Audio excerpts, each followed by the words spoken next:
पवन भैया जैसा हो। पवन भैया जिंदाबाद जिंदाबाद जिंदाबाद पवन भैया जिंदाबाद। जिंदाबाद जिंदाबाद। आपका नेता कैसा हो? पवन भैया जैसा हो। पवन भैया जिंदाबाद जिंदाबाद जिंदाबाद पवन भैया जिंदाबाद। जिंदाबाद जिंदाबाद।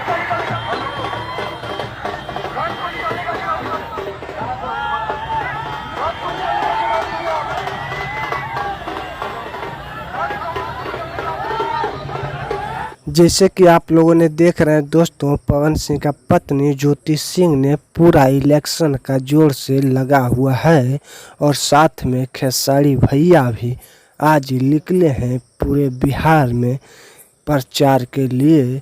तो बस आज का न्यू अपडेट यही था। हम छतरडी आप देख रहे थे आर्यन राज यूट्यूब चैनल। अगर चैनल को सब्सक्राइब नहीं किए हैं तो चैनल को सब्सक्राइब भी कर लीजिएगा दोस्तों, फिर से न्यू अपडेट जानने के लिए।